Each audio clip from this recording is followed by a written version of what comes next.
Hello, ladies and gentlemen. It's Ukrainian talk show on Pod TV. My name is Sasha Star, and today's guests are Dr. Jonathan Lockwood. Please welcome to the show. Thank you. Yeah, glad to be Great, here. as always. We have Ivan Kucherenko from Kyiv, Ukraine. Welcome to the show, Ivan. And we have Thank founder you. of Hello. the network, Nick Paliveda. Welcome to the show, Nick. Hey, Sasha. Great to have you, as always. And let's start with the video, Ivan, that you have for us. Yeah. Important. Can yielding to Putin help avoid World War III? Given that appeasing Hitler once seemed a reliable way to prevent World War II, right? You see, Russia is obviously preparing for a big war. It is aligning with Iran with their missile embargo lifted and is receiving military equipment from North Korea. If nobody stops Russia now, all of these weapons will end up near the EU borders.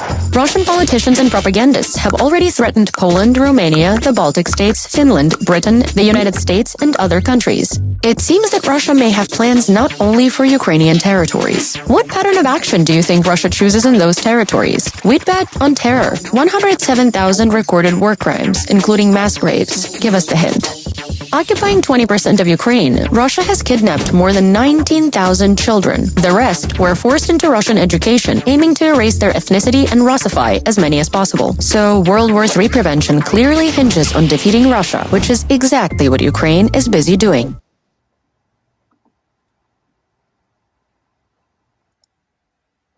Very succinct and to the point.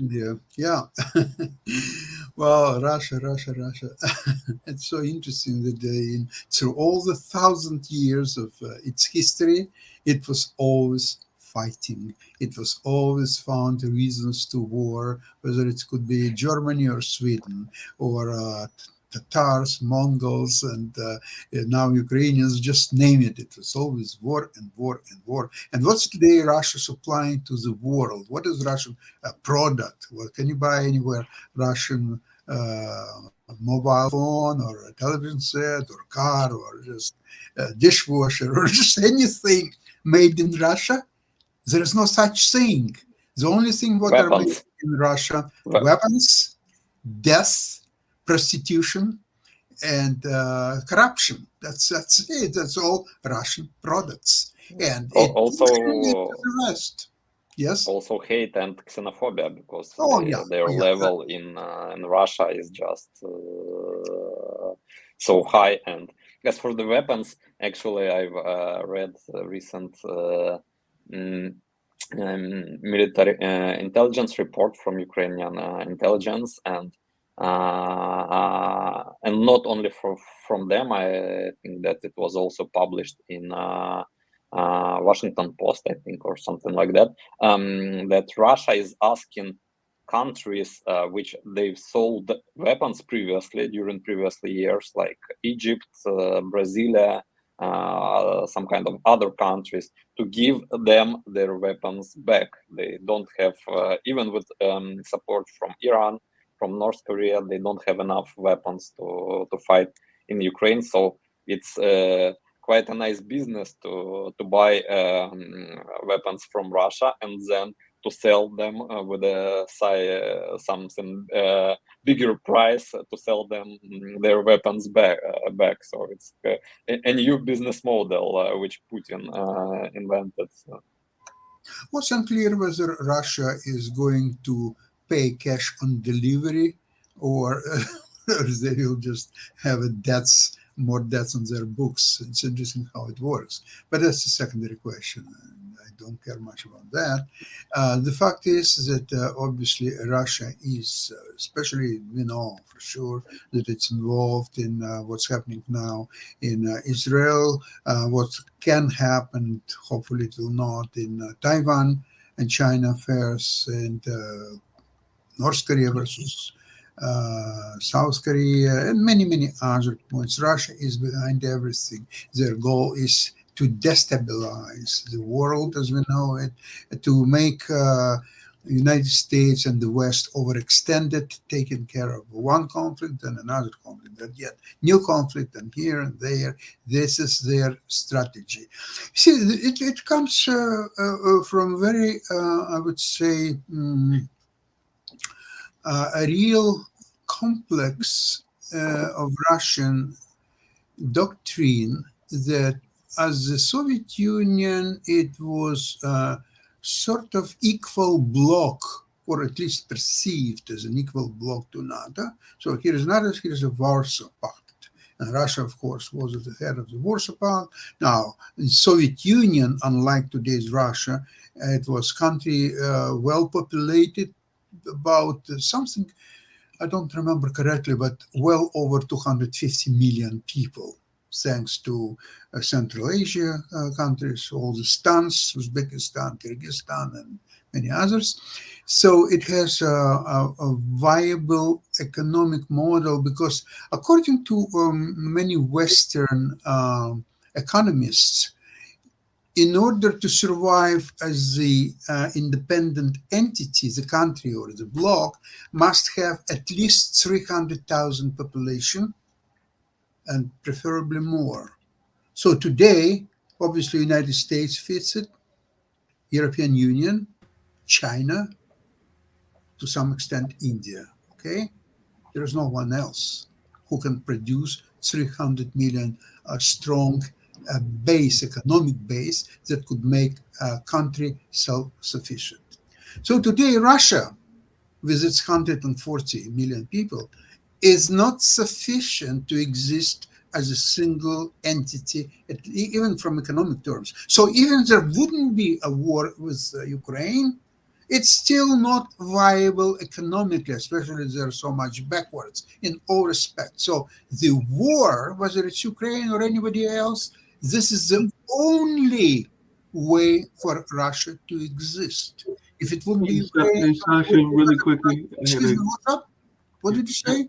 Yeah, I had a quick question for you, Sasha, and it's actually for Ivan as well. That's why I popped in and everything. I was actually going to get to it on World Edition, but there is a conflict that is going on apparently between Ukraine and Poland. So I was just wondering if there was any reports about what's going on, because apparently there is like a blockade that is going on there with thousands of trucks that are preventing goods from being delivered to Europe and causing traffic jams lasting several days, as apparently Polish truckers are blocking checkpoints over what they are saying is unfair competition from their Ukrainian counterpoints. So I was just wondering if there was anything that you had heard about that, Ivan, or if Sasha had heard anything, because apparently this is something that is going on, and apparently there are more than 20,000 vehicles that are being blocked on both sides of the border, adding that the protests are already affecting the economies of both Ukraine and the EU. So I just didn't know if Ivan had heard anything about this and how it was impacting the war, or if you had heard anything.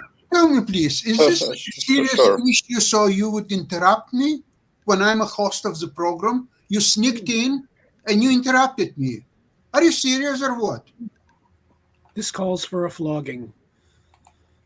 Like I I said, will I not was allow asking, that to happen to my program, okay? my apologies, but like I said, I was asking Thank the you, question. Mark. You can ask me privately or whatever you want to ask me, but please do not sneak in and interrupt my programs. Thank you very much. Mhm. So, speaking about Russia, when Putin just came to power, back about 2002 and 3, there was an economic analysis of what Russia, where Russia is, and what Russia could do in the near future, maybe not so near future. And the picture was bleak. Apparently, Russia economy, in spite of being such a great country with all kinds of resources and so on, its economy is about equal to Portugal. In fact, it was behind Portugal because the goal was formulated in the next several years to catch on with Portugal. That was what Russia dreaming or dreamt about 2002, 2003.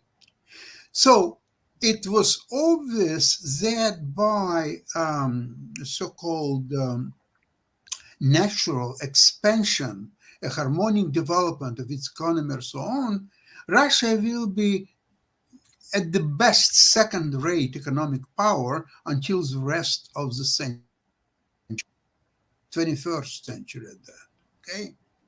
So Putin, being pragmatic, he decided to use, to blend into economic considerations, the war, and specifically the nuclear weapons considerations. No, it's no longer economy of the size of Portugal. No, no, no, no, no.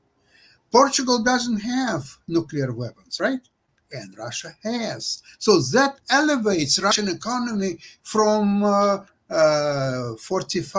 position 45 in the world, to position number 5 in the world, maybe 2 in the world, or whatever Putin may think. It's like when Trump is asked what is his net worth. Well, according to Forbes, it was $4.5 billion. Trump says, "What? I'm worth at least $6 billion." So he's asked, based on what? Because I think so. So Russia, because it thinks so, it can fight any Western countries, all Western countries, United States including, for supremacy in the world affairs, simply by forgetting about economy. Because people in Russia who went through Second World War and they were eating 100 grams of bread during whole day and survived. So now they can, because their population is ready for just anything, even for 50 grams of bread a day, they will go on with that as well. So now they can inflict all kinds of conflicts around the world and get US overextended, and they have to take care of this conflict and the next conflict, and then one more conflict, and somewhere in Africa, somewhere maybe in Latin America, somewhere in Asia, somewhere in Europe, just anywhere. There are right now several conflicts that would have to be taken care of. So that brings us to understanding Russian strategy today. If they wanted to win the war against Ukraine, they could do it rather quickly. They can block all supplies to Ukraine from the West. They can completely start bombardment of all Ukrainian cities and so on. And they would, at least they could try. I don't know if they would be successful. Probably not, but at least they could try. But they don't need it. They don't want to defeat Ukraine. They want to have this type of frozen conflict for years to come, for 10, 15, 20 years. So there will be skirmishes a little bit here, a little bit there, but there will be this unresolved conflict, same as in Moldavia and Tiraspol Republic, same as Georgia, Abkhazia, and South Ossetian Republic, and so on. So if we understand that, then we can plan what's coming next. On the positive side, what I've heard is that some F-16s are already in Ukraine. They've been transported by railway from Poland, and they have to be assembled in Ukraine. Then there is now an invitation for talks with European Union to Ukraine. So there was somewhat a setback in the last few weeks. There was, still is, uncertain situation about possible conflict. Ivan, you know better than I do about that.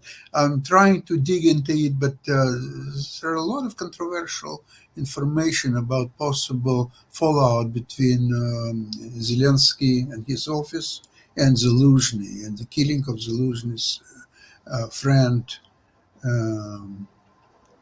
is by many is read as the almost attack on Zelensky himself. But Ivan, please tell us more about it. I follow the story, but maybe you know more. As for the conflict between so-called conflict between Zelensky and Zelensky in Ukraine, now we're joking that there is only one kind of conflict between them.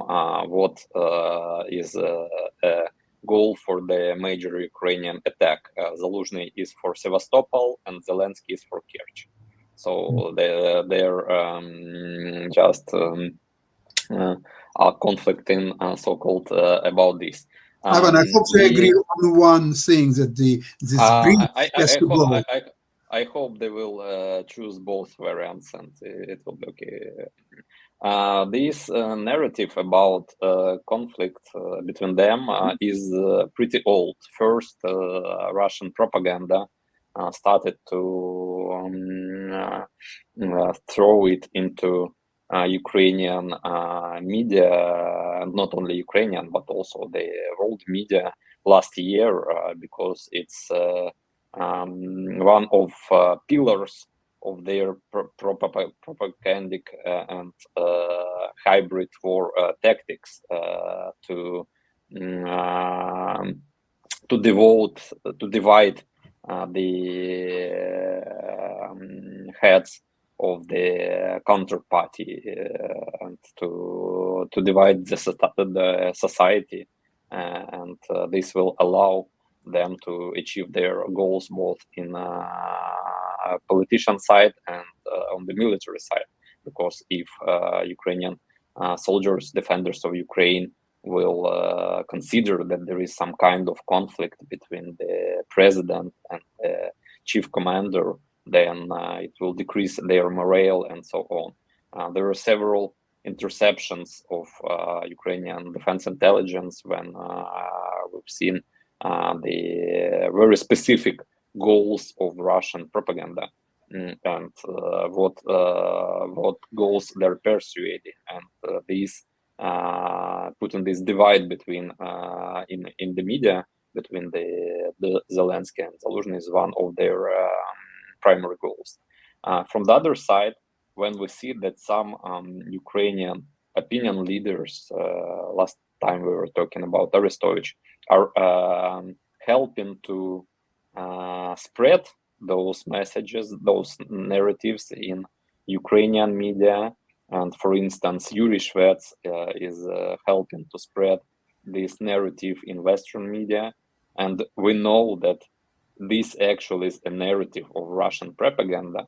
Then the answer to the question, who is paying them their salaries, is quite simple, because then playing not on Ukrainian side, by spreading these narratives, they are playing on the Russian side. There are several concerns about Arestovich, and a lot of people say that he's loyal to Ukraine and he's about victory of Ukraine. But there were pretty numerous situations when he actually used his influence to spread Russian narratives. Amongst them, the latest one, actually, why he was obviously banned by Ukrainian society, Ukrainian media. You can now almost not see Arestovich in Ukrainian media space, because he's everybody already discovered that he is agent of KGB. Was when he stated, when he supported Russian a narrative of Russian propaganda, that the explosions of Ukrainian residential buildings are actually the reason of Ukrainian air defense missiles, not when Russian missiles hit directly the Ukrainian residential buildings. And it was proven that the residential building in Dnipro, when numerous people died, it was destroyed after the direct hit of Russian missile HAD-22, and Ukraine at that time didn't have any Patriot systems in Dnipro, which actually could intercept such kind of missile. So when there are so many proofs about those people who say about some kind of conflicts, who support the Russian propaganda narratives, then obviously the answer is quite simple.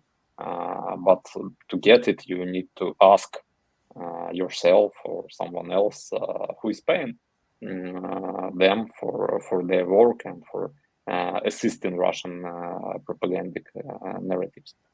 I'd like to respond, though. I'm listening to Yuri Shvets for last probably year and a half. At no time Shvets was referring to Arestovich either in positive or in negative light, because for him Arestovich is nothing. It's really, I mean, he was a little bit more than nothing when he was advisor to Zelensky, but after he quit, he became real nothing, and he still is. He didn't quit. He was fired, actually. Or he was fired. It's a kind of, yeah, it's important to tremendous. understand. Arestovich himself, I think he said that he left because of irreconcilable differences, but maybe he was fired. I would agree with that. Now, Yuri Shvets is a different story. Yuri Shvets is he's a professional analyst, the war analyst, information analyst. His advisor, his company is advisor to many Pentagon or close to Pentagon entities, where his advice is very, very valuable. He's making millions and millions of dollars as an advisor, and he doesn't need neither Russian or Ukrainian or Hungarian or anybody else money. He has more money than you can imagine. Now, what's now coming to add? Yes. Yeah, I just wanted to add. In Ukraine and in Russia, probably you also heard such expression that there is no former KGB agents. First of all, Shvets is a KGB agent. Maybe Jonathan, as a former intelligence officer, can support me in this expression. But I just want to there's finish, no such thing. There's no such thing as former KGB agent. yeah, Okay. Jonathan, you're true. And Okay. one of most important things on which KGB and now FSB is building their work is compromise. Is it correct word in English, or there is some? Actually, one of the latest books of Shvets is American Compromise. But that book was compromise. Google Translate says that it's compromise and evidence, as it's or some kind of secret files, dossiers on people, which using which you can blackmail them and make them do what you want in order to achieve your goals in some specific tasks. And I just want to remember you that President Putin, is a former head of Russian KGB or FSB. And the answer why Russian elite, why Russian oligarchs, and why Russian top government employees are so loyal to Putin is quite simple. From one side, it's fear of death, obviously, because they can be just poisoned using some nuclear materials, like he poisoned Litvinenko or another. Was Litvinenko KGB agent?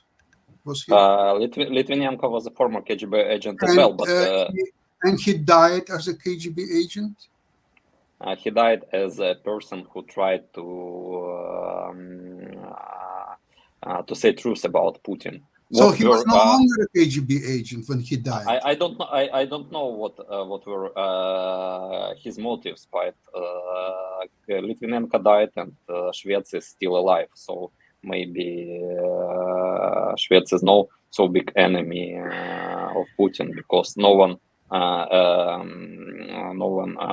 avoided of.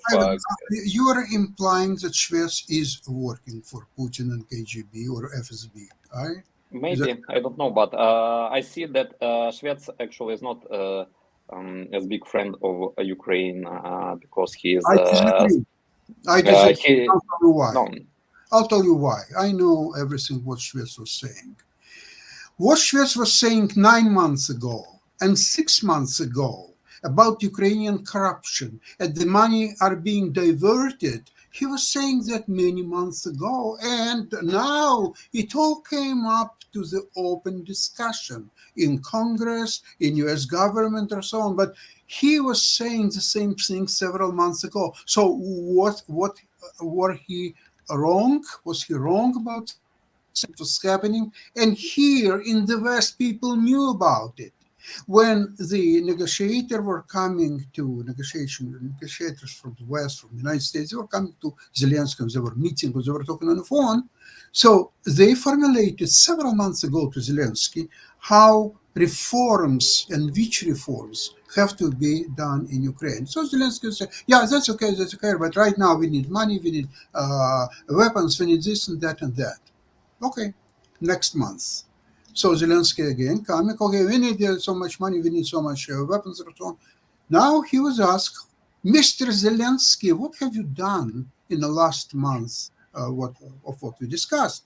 He said, oh yeah, we are working on it, but right now we need money, we need weapons, we need so on. Okay, here is money, here is weapons. The next time, the same thing, we need money, we need weapons, and so on. Stop, Mr. Zelensky. Tell us exactly what you've done in the last 2 months, fighting the corruption, reorganizing government, and so on. Oh, we are working on it. No, stop that. Tell us exactly, step by step, what have you done lately? Well, we are working. No. Stop right there. So that's why Zelensky had very cold reception in the United States during his last trip. And this is why he was given almost ultimatum what has to be done reforms-wise in Ukraine next month, next 3 months, next 6 months, 9 months. There's a list of people that have to be fired immediately. 13 people, number one. Who do you think it is? Mr. Yermak, number one, has to be gone instantly. No, he's not gone, he's there.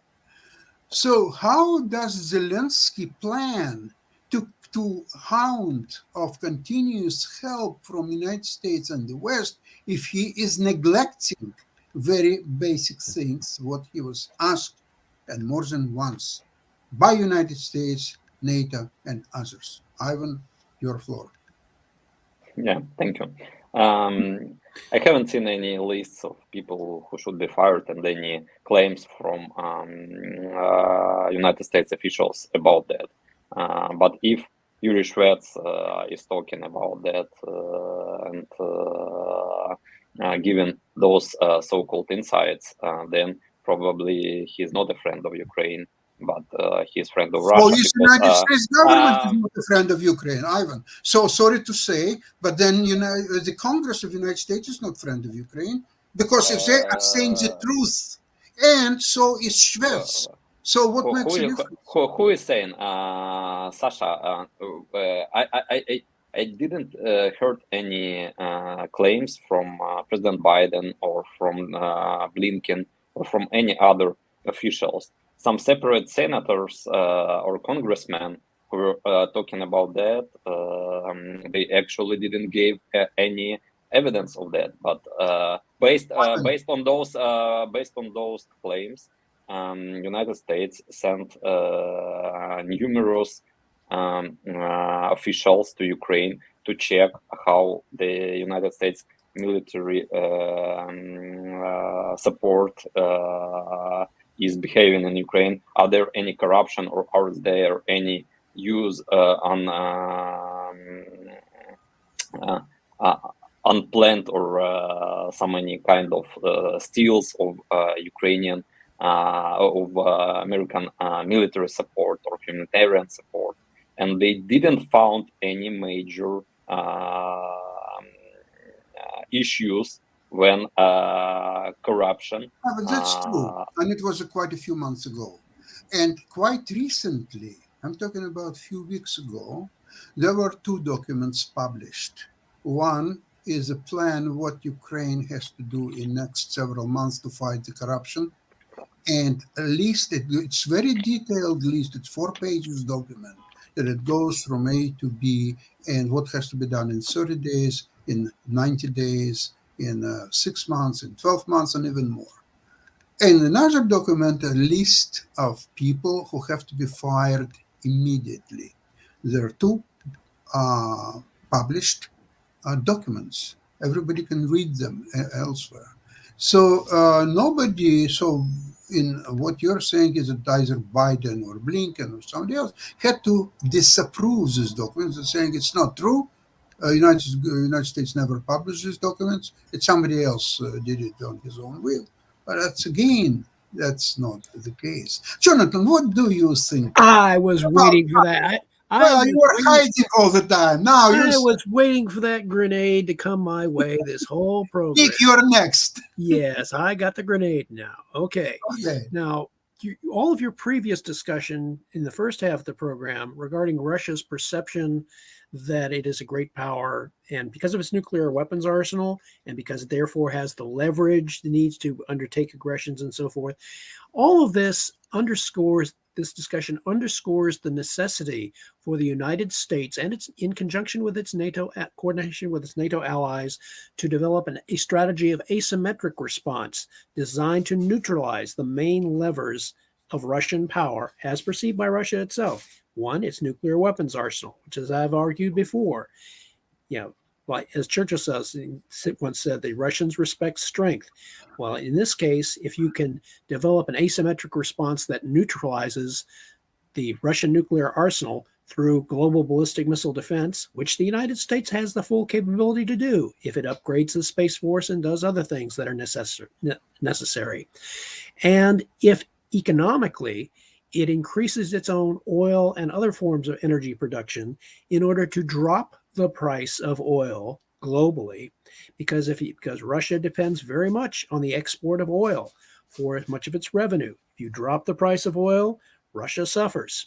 So by neutralizing both those levers, neutralize the nuclear missile arsenal through ballistic missile defense and increase oil and energy production, you have hit Russia basically in the solar plexus. And that pretty much neutralizes Russia as an aggressor.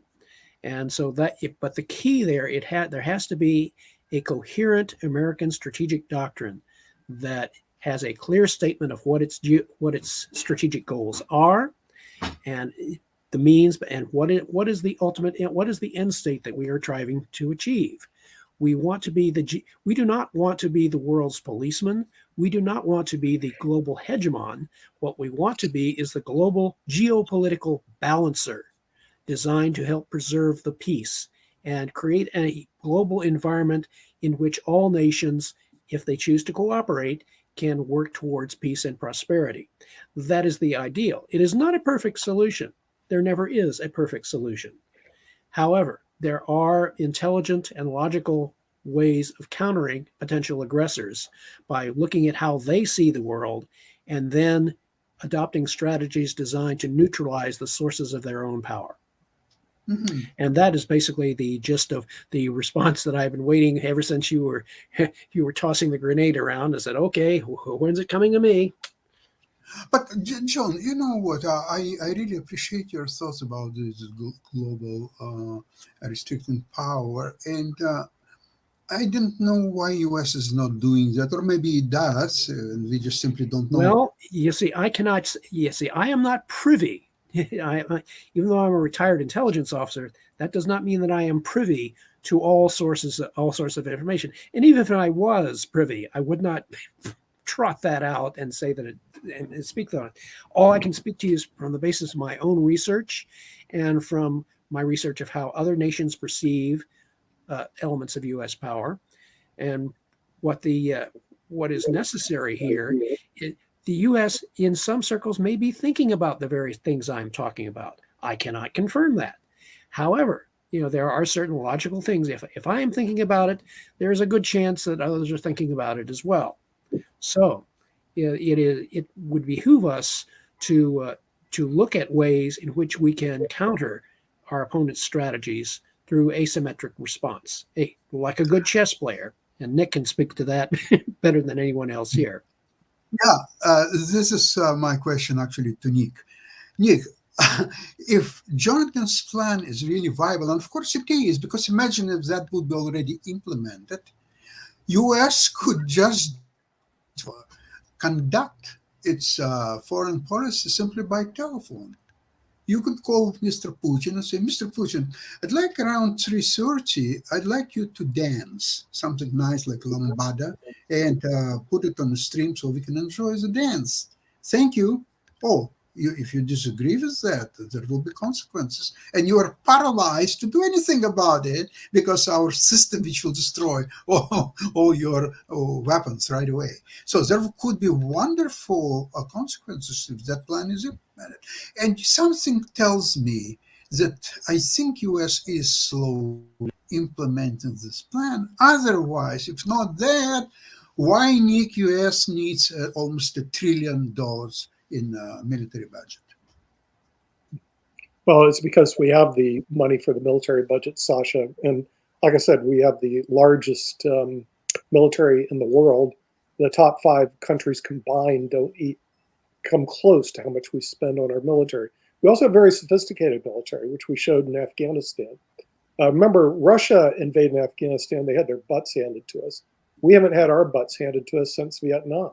Our technology has become more sophisticated that, yes, people could sit in their offices here in the United States and take out terrorists in Afghanistan using drone technology, which, of course, Ukraine is very advanced in using the drone technology. So we do have the technology, no question about it, to defeat Russia, working with Ukraine. The question is, do we have the willpower to be able to recognize that that is a very valid goal? And remember, the United States were so ADD that all of a sudden something else comes up. War in Gaza, and we forget Ukraine, we just run over there. And so one real problem that we have is we have a hard time in the United States staying focused and on message on what to do. This war has changed a lot, the war in Ukraine. It started off was they're going to overthrow the government in Ukraine in 3 days. And they invaded from Belarus, and then 3 days they got nowhere. Frankly, it was embarrassing. It was embarrassing to watch Russia just basically have their butts handed to them. Then they shifted everything. This is, of course, after Putin lied and says we're not going to invade Ukraine. Typical Russian move. And by the way, Russia's not good at wars. They just have to get over it. They lost World War I, had to sign an armistice with Germany. They had their butts handed to them in World War II. The United States bailed them out of World War II, Sasha, by the Lend-Lease program. Okay? And all they end up doing is killing a lot of their people. So now Ukraine is just another failure of Russian wars. They lost in Afghanistan before that. They lost in Afghanistan. So the real problem, it's more of a political problem today than it is a war problem, because the United States, we have the technology, we have the military infrastructure. Ukraine is, if they have the will, and you marry that together, Russia will be driven out of eastern Ukraine and out of Crimea. Just wanted to add, I've watched interview of Ukrainian Minister of Foreign Affairs, Dmytro Kuleba, and he told about the days before the Russian invasion when he was in Washington, and he spoken with the top American officials, and he said that the attitude of them towards him was like on a funeral ceremony, like you have several days and then Russia obviously will capture Kyiv and the major part of Ukraine, and probably you will be so happy if they will not capture Lviv and western cities. So here are some javelins for you. Here are some other personal weapons, so you can so you can sit in woods and make a partisan guerrilla war with Russia. And then when actually it didn't happen without any major support from United States, from other Western countries, we didn't have any heavy and powerful weapons from our Western partners during the first half of the 2022 when Ukraine using our own weapons and the bravery of Ukrainian soldiers, Ukrainian defenders and civilians, when we kicked off Russian army from Kiev, from Kharkiv, from Sumy, and they only focused on the eastern part of Ukraine and on Kherson and Zaporizhia, parts occupied of Kherson and Zaporizhia regions. And we started to get some heavy weapons from Western partners in order to conduct our struggle further, because our own weapons were coming to an end. Actually, it was the time when United States and Western countries they should give us all available weapons they actually had to defeat Russia during that time, and not for Ukraine to beg for give us some artillery. Oh, thank you for artillery. Now give us some HIMARS systems. Oh, thank you for HIMARS systems. Now give us long-range missiles for HIMARS systems. Oh, thank you there for 150 kilometers. But maybe you can give us for 300 kilometers. We promise not to attack Russia using these weapons. We just want to liberate our own territories, or give us some tanks. And this was step by step. And our Defense Minister Reznikov said that in every case when these questions were asked at Ramstein meetings with the defense ministers of United States and Western countries, every time he said, no, you will never get any tanks, you will never get any ATACMS missiles, you will not get any long-range missiles. And then time passed, and United States, Western countries, they gave those weapons. In the end, understanding that without them, Ukraine will not be able to defeat Russia. But these process, these delays, they also given Russia additional time to bribe Western politicians, to bribe Western media, to make agreements with Iran, with North Korea, to get more weapons, to mobilize their economy. And time is passing, and Russia mining fields, incredible. Including that, and it's. I hope that this moment is still not lost. That Ukraine will have opportunity to make any major advance on the battlefield in upcoming months, maybe not this year, but in the first half of the next year. But we need all major support to do this, because otherwise Russia became even stronger. We will agree that, and we see this from history, that the only way, only exit from this situation is to defeat Russia on the battlefield, like it was defeated in First World War. What Jonathan said before, like Germany was defeated in the First World War. Actually, there was no invasion on German territory. There was no during the First World War. There were no French or British tanks or troops coming to German territory. It was a stalemate, and Germany just understood that they have no further resources to conduct this war further, and they capitulated. Like Russia was defeated in Afghanistan. Actually, they just understood that they have no resources to continue this war, and they have put their forces out of Afghanistan. And for now, Russia has resources to continue this war for several years. Unfortunately, they have enough resources. So but Ukraine has, of course, we get any additional weapons, we get military support, but we are losing people. And comparing to Russia, our people resources are limited. And like Zaluzhny written in his article in The Economist, which I actually advise to read to everyone, that the only way to defeat Russia in this situation is superiority in technology.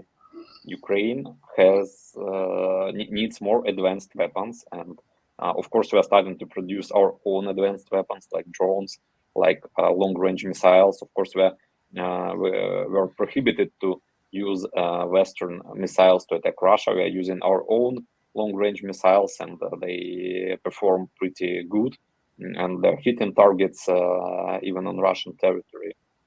But in order to achieve victory in this war, we need all possible military support, and as soon as possible, not step by step.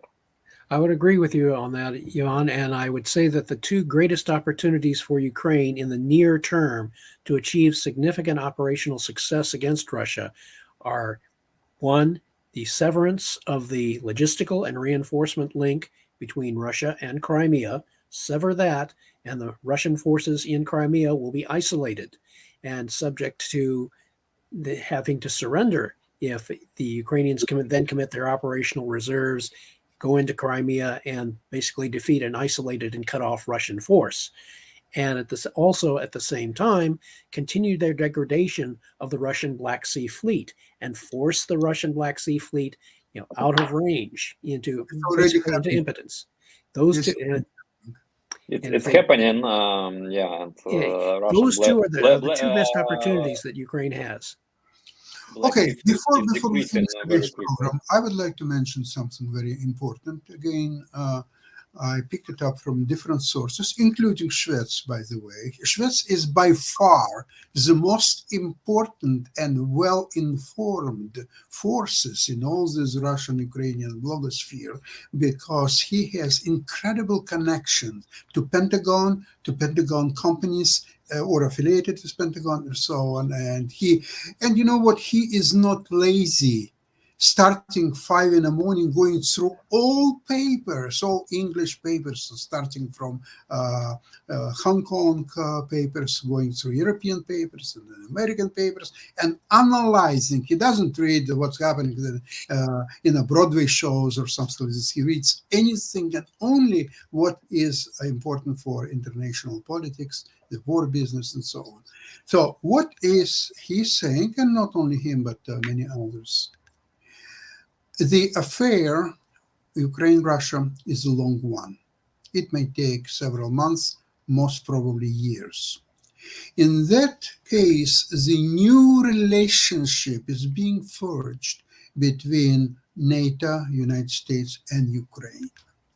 And if that's the case, Ukraine has to become a team player. They have to be completely open with the United States, with the Western countries, at least those in G7s, and of course the NATO. They have to coordinate everything what they are doing in defense. Just want to add, Sasha. Yes. Ukraine is in state of war, not United States, and it doesn't matter. It doesn't matter. Ukraine will not be able to be in a state of war much longer if United States will stop supplying the weapons, the finances, or so on. So this Sasha, is that Ukraine is fighting, or so on. You know what? A year ago, it worked. A year ago, Zelensky said, we pay our blood, we supply weapons and money, and so on. Let me finish my opinion and give you a very specific example why Ukraine can be completely open with our major partner, United States. Of course, we really appreciate United States as our partner. Is Pentagon leak during last year, when the top secret documents about preparation of Ukrainian counteroffense with the the description of specific brigades which were trained there, the places where they're being where they being trained by which countries, and all other so kind of deeply secret information was leaked from Pentagon. And just imagine if Ukraine is completely open and says to our United States partners all coordinates, for instance, of Ukrainian military bases or where Ukrainian brigades are being stationed, and no one can guarantee that this information can be leaked even from so high, deeply defended organization as Pentagon. There is such possibility, and because of that, because Ukraine is in a state of war with Russia, and because it's about lives of Ukrainian people and Ukrainian soldiers, but not the American soldiers, we cannot be completely open with our partners. It's very simple answer to this. I remember very well that leak. It was a fluke by 20 years old something, and it was immediately taken care of, and I don't think it will be repeated anytime soon. Jonathan, what do you think? It's going to be a very complex problem. That's all I can say. It's the Ukrainians have their opportunities, and they really have to make the very most of them. And if they can achieve at least one of the two opportunities for operational victory in the near term, then this will change this should have an impact on the political outlook as well. But it is in the hands of Ukraine. Ukraine still has its destiny very much in its own hands. I agree with that.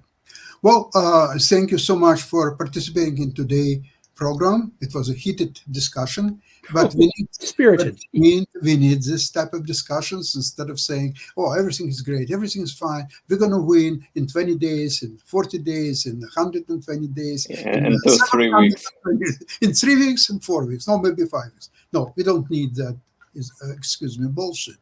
We have to be realistic about what's happening, and also we have to be mindful that people who are listening to our show, they are, for most likely, they listen to other Ukrainian or Russian shows, and they know more or less all the currents and cross currents and so on. And we have to be mindful of that and try to address even sometimes controversial issues, but we have to be on top of it and formulate our view, which could be different, my view from Ivan's and from Jonathan. That's okay. Diversity of opinion is always welcome. That's all democracy is for about. Thank you so much, and looking forward to see you next week, same place, same time. Have a great weekend. Bye-bye, everybody. Thank you. Slava Ukraini. Thank you.